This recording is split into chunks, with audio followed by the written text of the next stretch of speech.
This week, we'll be talking about infographics. So let's start off with talking about what an infographic is.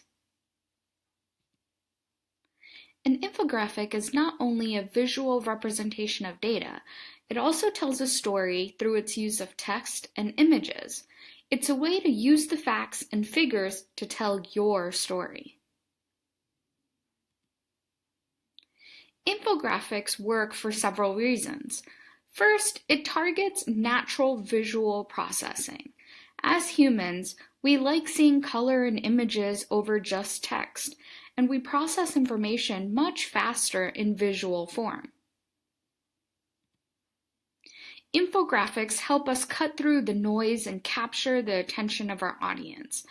It breaks down complex information and simplifies it. It also improves memory retention and increases our engagement through interactivity. Organizations use infographics as a visual guide for a specific audience. Since they are highly customizable, they can fit the needs of most organizations and can be used to engage consumers. Since you'll be making your own infographics this week, let's talk about some of the key elements used in them.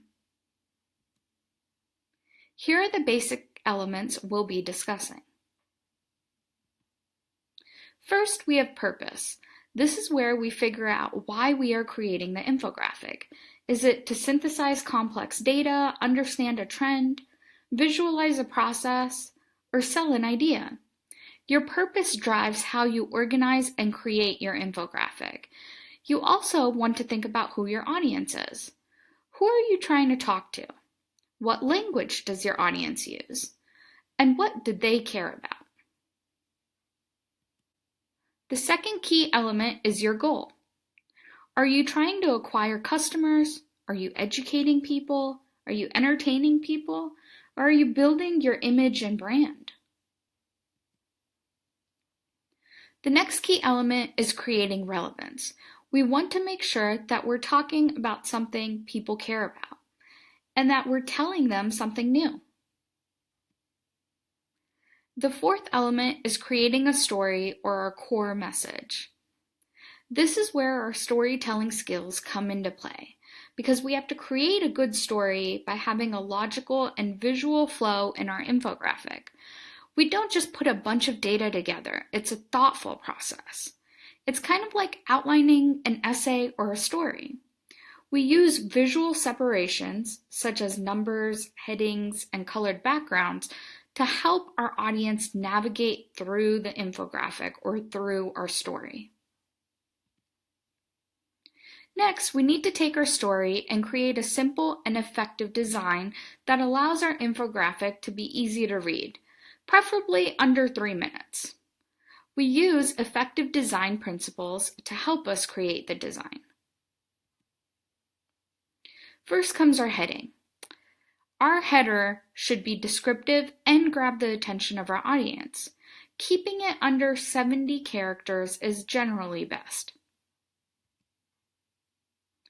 There are 6 different ways to use icons and images to make sure it supports the interpretation of our information.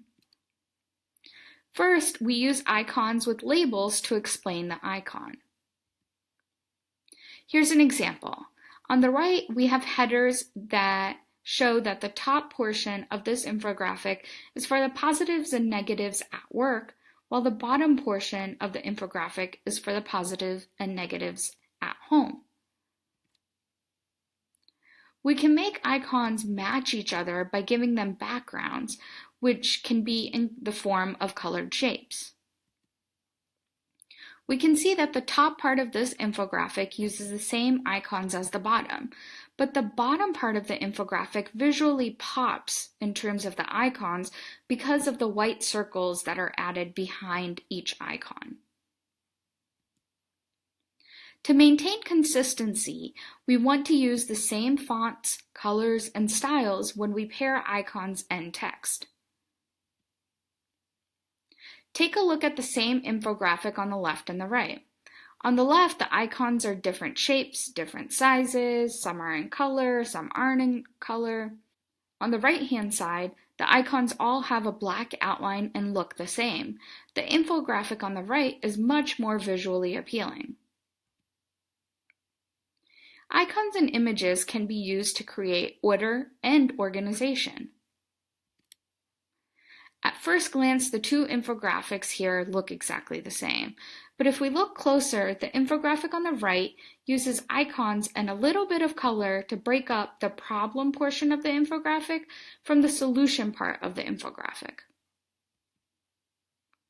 While we like color and icons in infographics, we want to make sure we're using them intentionally. So avoid using too many colors and stick to just one color scheme when creating your infographics. The last part of using icons is making sure the size of the icon is consistent. In this example, the left-hand side uses a lot of different sized icons, and they aren't necessarily to show different sizes. They aren't intentional. When we make the size of all of our icons the same, notice that the infographic is easier to read. Now let's talk a little bit more about the color scheme for infographics. We want to make sure that the colors help make clear distinctions.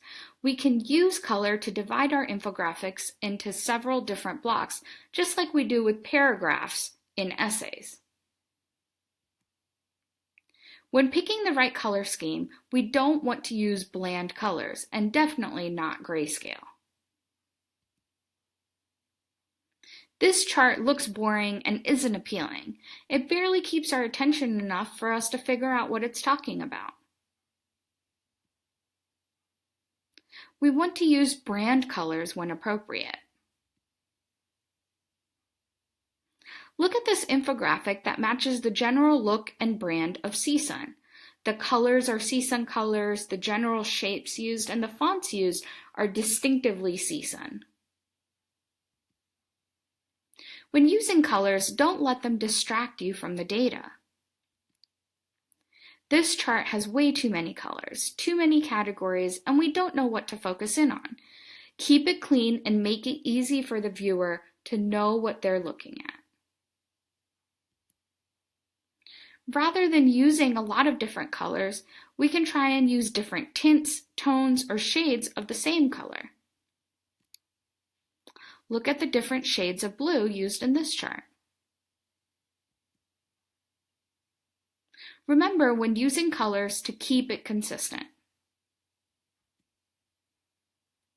Look at the use of yellow, red, and blue in these three charts.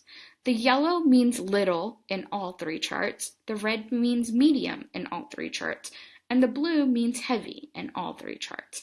It's consistent across all three of them.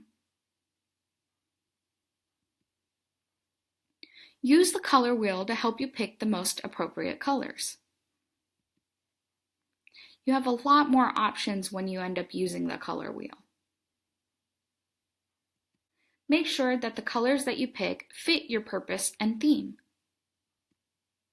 There's been a lot of research on colors and the emotions each of them cause us to feel. Different colors make us feel different emotions and make us think of different companies. Overall, be smart with your color scheme. Next, in terms of visualization, we want to focus on typography and text. Be purposeful in the text you pick. Don't use a font like Comic Sans for an infographic that's on a serious topic. Pay attention to what helps make your infographic readable, and make sure you use punctuation properly. Lastly, when we think of visualization, we want to use white space. Avoid the urge to fill every empty space with something. Be intentional in your use of space, just like your use of icons, fonts, and other visuals. Using white space is just as important as using other visuals when creating infographics. The last key element is to make sure you cite your sources. They can be in small font at the bottom of your infographic. There's no need to put them in huge font. And don't let them distract from the flow or the visual of your infographic. Now let's put what you've learned in this lecture to good use.